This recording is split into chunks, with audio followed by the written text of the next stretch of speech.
आज का वीडियो एक कहानी से शुरू करते हैं। लैला और उसका छोटा भाई फरीद अफगानिस्तान से भागकर एक जर्जर नाव में बैठ गए और अपने जैसे और शरणार्थियों के साथ समंदर के रास्ते निकल पड़े। इंग्लिश चैनल पार करने के बाद वे जैसे तैसे यूके पहुंच गए, जहां ब्रिटिश कोस्ट गार्ड ने उन्हें रेस्क्यू किया।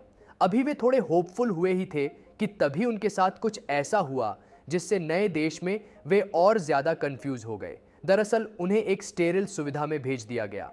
कुछ दिन बीत गए, हफ्ता हो गया और तभी लैला को एक नोटिस मिला। इस नोटिस में लिखा था कि उन्हें रवांडा भेजा जा रहा है, एक ऐसा देश जिसे वे नक्शे पर भी मुश्किल से पहचानते थे। लैला ने हाथ पैर मारे, एक वकील खोजा और अपना केस प्रेजेंट किया। बताया कि अफगानिस्तान में वो सुरक्षित नहीं है। ब्रिटिश अधिकारियों ने समय लिया। कुछ दिन और बीते। आखिरकार खबर आ गई कि उनके डिपोर्टेशन को रोक दिया गया है, मगर ये जीत पूरी जीत नहीं थी। कानूनी लड़ाई चलती रही और वो ब्रिटेन में रहते हुए भी डर में रहे। लैला और फरीद की कहानी बहुत सारे लोगों की कहानी है। ऋषि सुनक गवर्नमेंट के एक बिल की कहानी है कि क्या उन्हें ब्रिटेन में शरण मिलेगी या उन्हें रवांडा या सीरिया या इराक भेज दिया जाएगा।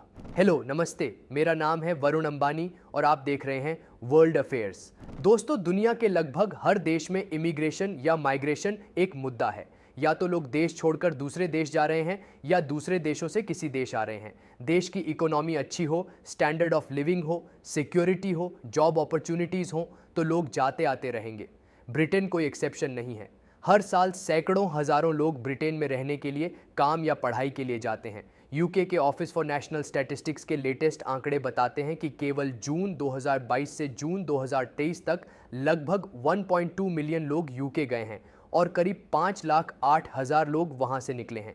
मतलब इमिग्रेशन टू एमिग्रेशन का रेशियो पॉजिटिव है। इमिग्रेशन एक कॉमन फिनोमिनॉन है। इनमें बहुत सारे लोग वैध तरीकों से जाते हैं, पूरे डॉक्यूमेंट्स के साथ, मगर कुछ लैला और फरीद की तरह भी जाते हैं बिना डॉक्यूमेंट्स के, स्मगलर्स को पैसे देकर इंग्लिश चैनल के जरिए। बस एक बार चैनल पार कर लिया तो वो ब्रिटेन की सीमा में घुस गए। फिर वो रिफ्यूज के लिए अप्लाई करते हैं और एप्लीकेशन की सुनवाई के दौरान उन्हें वापस नहीं भेजा जा सकता। तो जितने दिन उनकी सुनवाई चलती है, ब्रिटेन की सरकार को उनके रहने खाने का खर्च उठाना पड़ता है। जैसा हमने बताया, immigration to emigration ratio positive है और ये 1994 से ही पॉजिटिव है। पिछले कुछ सालों में आने वालों की संख्या बढ़ी भी है। इससे देश के अंदर इमिग्रेशन एक मुद्दा बन गया है और माइग्रेंट्स को लेकर पब्लिक ओपिनियन भी बटा हुआ है। कुछ लोग हैं जो कह रहे हैं कि हमें बड़ा दिल रखना चाहिए, इससे वर्कफोर्स बढ़ेगी, डायवर्सिटी बढ़ेगी। तो दूसरी तरफ कुछ लोग इस चीज़ को लेकर सेंसिटिव हैं और तर्क देते हैं कि इमिग्रेशन से हमारे रिसोर्सेज बंटेंगे, क्राइम बढ़ सकता है और अवैध शरणार्थियों का भार भला ब्रिटेन की जनता क्यों उठाए। अब एक डेमोक्रेटिक सरकार जनता की नहीं सुनेगी तो कहां जाएगी। सो ऋषि सुनक ने भी यही किया, लेकिन उनसे पहले उनके प्रेडिसेसर ने क्या किया, बोरिस जॉनसन ने। बिल आया कैसे और कानून कैसे बना, ये बताते हैं, पर पहले बिल है क्या वो जान लीजिए। यूके का रवांडा प्लान, इसे officially UK Rwanda migration and economic development partnership कहा जाता है। प्लान के मुताबिक 1 जनवरी 2022 के बाद यूके में शरण चाहने वाले और अवैध तरीकों से घुसने वाले लोगों को रिसेटलमेंट के लिए रवांडा भेजा जाएगा, जो फ्रांस जैसे किसी और सुरक्षित देश में शरण ले सकते थे। जिनके एप्लीकेशन पास हो गए वो ब्रिटेन में नहीं बल्कि रवांडा में रहेंगे। बदले में रवांडा सरकार को ब्रिटेन की तरफ से फाइनेंशियल एड मिलेगी और अगर एप्लीकेशन रिजेक्ट हो जाता है तो वो और किसी आधार पर रवांडा में बसने के लिए अप्लाई कर सकते हैं या किसी तीसरे सुरक्षित देश जा सकते हैं। कोई भी यूके वापस नहीं आ सकता। अब सवाल है कि ये कानून इतना कंट्रोवर्शियल क्यों है। जियोपॉलिटिकल एक्सपर्ट्स कहते हैं कि इमिग्रेशन का मसला हमेशा ही विवाद में बना रहता है। यूरोप और अमेरिका में लेफ्ट और राइट पार्टीज एकदम डिवाइडेड हैं। राइट विंग पार्टीज ये मुद्दा बनाती हैं कि अगर बाहर से बहुत ज़्यादा लोग आ जाएंगे तो हमारी लिमिटेड रिसोर्सेज उनमें बट जाएंगी। ब्रिटेन वैसे ही एक आइलैंड कंट्री है, चारों तरफ से पानी से घिरा हुआ है। आबादी 68 मिलियन है, यानी 6.25 करोड़, और हाल के सालों में ऑन एन एवरेज हर साल यहाँ 80-85 हज़ार लोग यहाँ पर आकर असाइलम के लिए अप्लाई करते हैं। अब इतनी बड़ी तादाद में लोग यहाँ आएंगे तो उनके लिए बंदोबस्त करना पड़ेगा। सरकार की नेशनल हेल्थ सर्विस जैसी तमाम वेलफेयर स्कीम्स को एक्सपैंड करना पड़ेगा, उनकी एजुकेशन और रोजगार के लिए एक स्ट्रक्चर बनाना पड़ेगा। और दूसरी साइड क्या कह रही है, वो रवांडा की स्थिति पर सवाल उठा रहे हैं। रवांडा अफ्रीका के सेंट्रल ईस्ट में है। आपने शायद रवांडा का नाम रवांडा मैसेकर के चलते सुना होगा। साल 1994 में हुए इस विभत्स नरसंहार में 100 दिनों के अंदर 10 लाख से ज्यादा लोगों की हत्या कर दी गई थी। मेजॉरिटी समुदाय के लोगों ने अल्पसंख्यकों पर हमला कर दिया था। हालांकि बाद के सालों में कुछ कंडीशंस बेहतर हुई, मगर रवांडा अभी भी बहुत पिछड़ा देश है। बेरोजगारी दर करीब 17% है। ग्लोबल हंगर इंडेक्स में 125 देशों में 96 नंबर पर है। केवल 57% लोगों के पास साफ पानी पहुंचता है। देश में सत्ताधारी party Rwanda patriotic front (RPF) का वर्चस्व है। पॉलिटिकल एक्टिविज्म और फ्रीडम ऑफ स्पीच की शिकायतें आती रहती हैं। मनमानी गिरफ्तारी, जुल्म और प्रेस फ्रीडम की खबरें आती हैं। इसीलिए प्लान के आलोचकों का तर्क है कि रवांडा उन रेफ्यूजीज को भेजने के लिए सुरक्षित जगह नहीं है जो खुद अपने देश में अस्थिरता की वजह से भागे हैं, जैसे अफगानिस्तान से। फिर वहां उनके पास वकील नहीं होंगे, सपोर्ट नेटवर्क नहीं होगा। और तो और देश के सुप्रीम कोर्ट तक ने इस प्लान को इन्हीं ग्राउंड्स पर गैर कानूनी बताया था। अब चूंकि बिल के बेसिक प्रोविजन और दोनों तरफ के तर्क हम जानते हैं, तो अब आते हैं इसकी कहानी पर कि बात यहां तक पहुंची कैसे। मार्च 2021 में तब के प्रधानमंत्री बोरिस जॉनसन इमिग्रेंट्स के मसले से निपटने के लिए एक प्लान लेकर आए कि शरणार्थियों को किसी तीसरे देश भेज दिया जाए।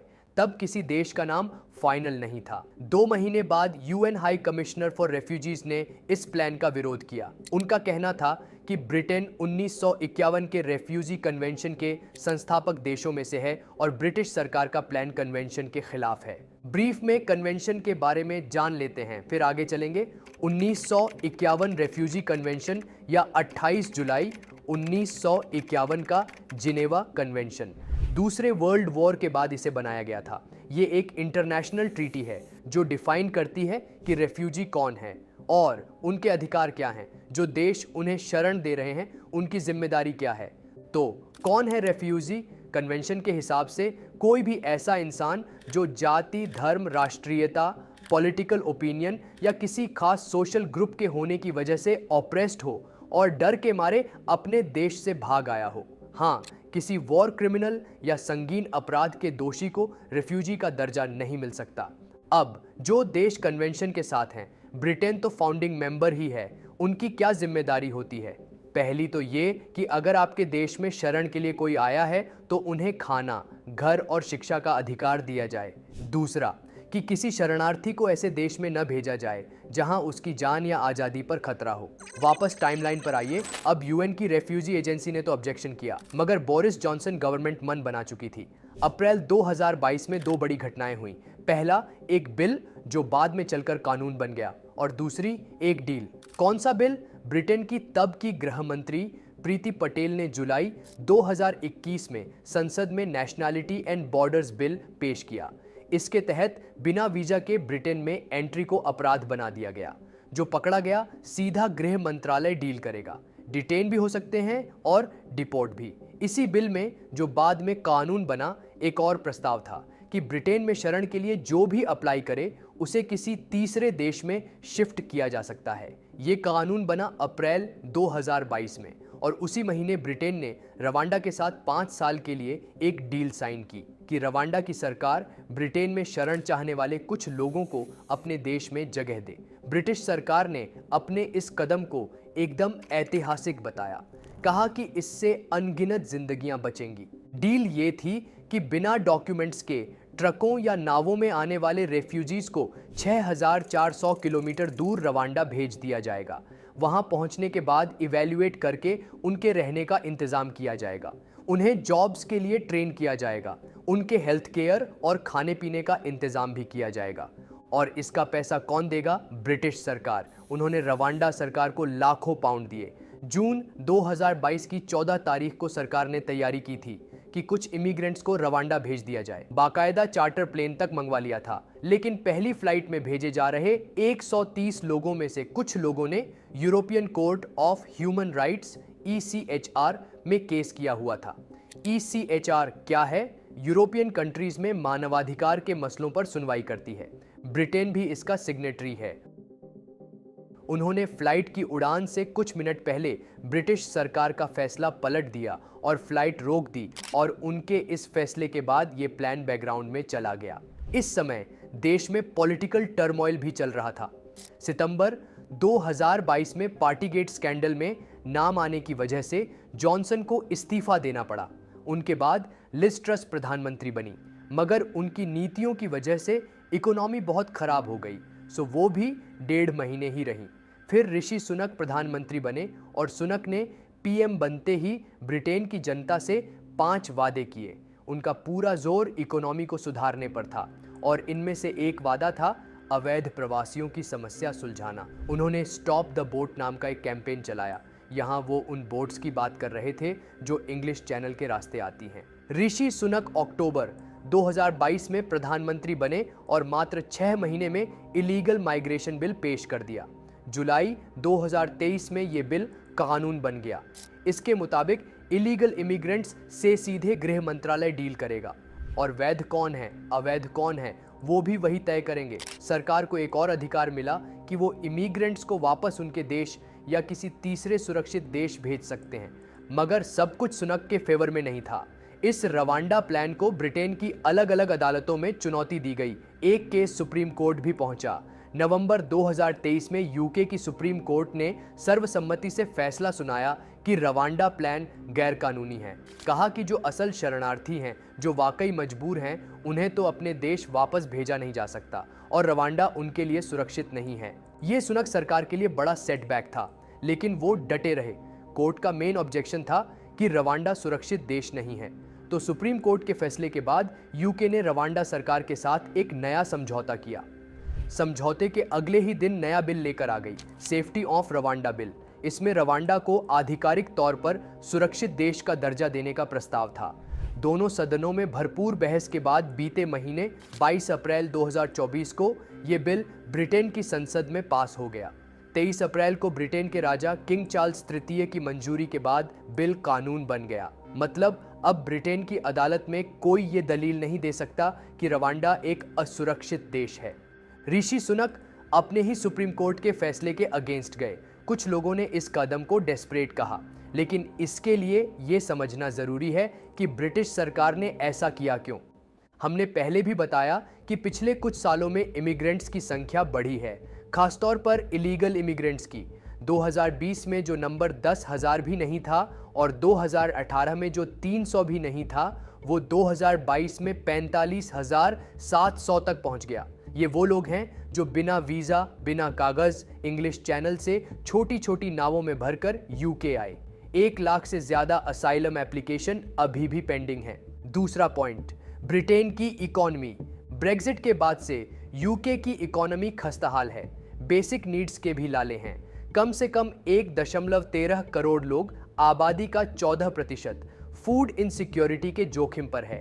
पार्लियामेंट के एक ब्रीफ के मुताबिक आज की तारीख में लगभग 25 लाख लोग फूड बैंक्स पर निर्भर हैं, जो खुद चैरिटी पर चलते हैं। फूड बैंक्स की सुविधा भी सबके लिए नहीं है, स्पेशल रेफरेंस चाहिए होता है। फिर वहाँ का मिडिल क्लास अलग जूझ रहा है, नौकरियाँ नहीं हैं। सरकारी नौकरियों में ज़रूरत है, लेकिन भर्ती नहीं निकल रही। रहने का हिसाब किताब ऐसा है कि 2021 के एक सर्वे के मुताबिक इंग्लैंड के 1.75 करोड़ लोग भीड़-भाड़ वाले खतरनाक या अस्थिर इलाकों में रह रहे थे। प्रॉपर्टी के दाम आसमान छू रहे हैं। 2021 में एक रेजिडेंशियल प्रॉपर्टी की कीमत एवरेज इनकम से 8 गुना ज़्यादा थी, जो वहाँ की सबसे बड़ी हेल्थ स्कीम है। सरकार उस पर नेशनल बजट का 2% भी नहीं खर्चती। अब ऐसी स्थिति में ब्रिटेन बाहर से आने वालों को कैसे डील करेगा, क्योंकि इंटरनेशनल लॉ के हिसाब से तो उन्हें इमिग्रेंट्स को घर, छत और मेडिकल जैसी और सुविधाएं भी देनी पड़ेगी। असाइलम मांगने वाले ऐसे एप्लीकेंट्स पर हर दिन का 82 करोड़ रुपए का खर्च आता है। साल भर का जोड़ें तो सुनक सरकार पर 30,000 करोड़ रुपए का खर्च बैठेगा। तीसरा पॉइंट, जब पीएम सुनक ने अपना स्टॉप द बोट कैंपेन शुरू किया तो ये घोषणा की थी कि रेफ्यूजीज की सुरक्षा के लिए भी ये जरूरी है, क्योंकि ऐसे अवैध रास्तों से आने में जान का खतरा रहता है।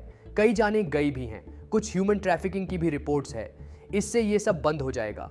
और इलीगल रास्ते बंद हो गए तो लीगल रेफ्यूजीज के लिए भी बेहतर सिस्टम बनाया जा सकता है। एक पॉइंट जो हर इमिग्रेशन के दौरान उठता ही है, स्वीडन से लेकर अमेरिका और इंडिया तक कि इमिग्रेंट्स के साथ क्राइम बढ़ता है। ये एक आम नोशन है कि जिन माइग्रेंट्स को नौकरियां नहीं मिलती वो क्रिमिनल गैंग्स में शामिल हो जाते हैं। अच्छा, इसमें रवांडा का क्या फायदा है? रवांडा की स्थिति हमने आपको बताई। उनके लिए किसी भी तरह की फाइनेंशियल एड जरूरी है, जगह की कमी उनके पास है नहीं। तो इस प्लान में पैसा कितना लगा? यूके सरकार ने 2023 के अंत तक रवांडा को 240 मिलियन पाउंड दिया है। उनके नेशनल ऑडिट ऑफिस के मुताबिक आने वाले 5 सालों में कम से कम 370 मिलियन पाउंड लगेगा। अगर 300 से ज्यादा लोगों को रवांडा भेजा जाता है तो रवांडा को 120 मिलियन एक बार में देने होंगे। हर रीलोकेटेड इंसान के लिए 20,000 पाउंड्स। एक हालिया मुद्दा और है आयरलैंड की शिकायत। आयरिश सरकार ने कहा है कि कई असाइलम सीकर्स उत्तरी आयरलैंड में आ जा रहे हैं क्योंकि उन्हें रवांडा भेजे जाने का डर है। उनका कहना है कि बस इसी साल भर में लगभग 6,000 लोग उनके यहां भाग आए हैं। आयरिश सरकार इन शरण चाहने वालों को ब्रिटेन वापस करना चाहती है, लेकिन सुनक ने सांसदों से कहा कि उन्हें कोई दिलचस्पी नहीं है और यूके उन्हें वापस नहीं लेगा। हालांकि 15 मई को ब्रिटेन ने आयरलैंड से 50 प्रवासियों को वापस ले लिया है। अच्छा, एक और बात, किसी तीसरे देश में अपने रेफ्यूजी रखवाने की प्रैक्टिस केवल यूके नहीं कर रहा और देश भी करते हैं। ऑस्ट्रेलिया में तो असाइलम मांगने वालों को ऑफशोर प्रोसेसिंग सेंटर्स में रखा जाता है, नाउरू और मानुस जैसे आइलैंड्स पर। इस नीति की भी खूब आलोचना होती है क्योंकि जिन कंडीशंस में शरणार्थी रहते हैं बहुत खराब हैं। कुछ साल पहले इजराइल ने भी इमिग्रेंट्स को रवांडा और युगांडा भेजने की नीति लागू की थी, लेकिन बाद में ये कार्यक्रम बंद कर दिया गया। डेनमार्क ने भी तीसरे देश वाली योजना का प्रपोजल रखा था, मगर प्लान ठंडे बस्ते में है। यूरोपियन यूनियन के कई देशों से अनरेगुलेटेड इमिग्रेशन पर कानून बनाने की आवाज उठती रहती है। जाते जाते एक ट्रिविया भी जान लेते हैं। रवांडा प्लान का एक इंडिया कनेक्शन भी है। 2023 में 1000 से ज्यादा भारतीय अवैध रूप से ब्रिटेन पहुंचे थे। उसी साल 5000 से ज्यादा भारतीयों ने शरण के लिए आवेदन भी किया था। अगर ये प्लान सच हो जाता है तो रवांडा भेजे जाने वालों में कई भारतीय भी शामिल होंगे। अब कंक्लूजन में देखिए क्या है। 14 मई 2024 तक देश में 9,550 लोग चैनल पार करके घुसे हैं। ये पिछले साल के ट्रेंड्स के मुकाबले ज़्यादा है और जब से इस बिल का ख्याल आया है, जो पूरी टाइमलाइन हमने आपको बताई, ग्राउंड रियलिटी ये है कि आज तक रवांडा कोई नहीं भेजा गया है, एक भी नहीं। यूएन की रेफ्यूजी एजेंसी UNHRC इस नीति के खिलाफ है। उनका कहना है कि लोगों का कमोडिटीज़ की तरह व्यापार नहीं करना चाहिए। यूरोपीय मानवाधिकार न्यायालय ECHR तो पहली ही फ्लाइट रुकवा चुका है। ब्रिटेन के सुप्रीम कोर्ट ने खुद इस कानून को खारिज किया था। तो अब ऋषि सुनक का ये फैसला 3 बड़ी संस्थाओं के खिलाफ है। लेकिन 2025 की शुरुआत में आम चुनाव होने हैं। इमिग्रेशन एक बड़ा मुद्दा रहेगा ही, तो वो ये खतरा मोल लेते हुए नजर आ रहे हैं ऋषि सुनक ने। और दोस्तों, इस मुद्दे पर आपकी राय क्या है? हमें अपने विचार जरूर बताइए कमेंट्स में। और इसी तरह की और वीडियोस से अपडेट रहने के लिए वर्ल्ड अफेयर्स बाय अनअकैडमी को जरूर सब्सक्राइब करिए। Thank you.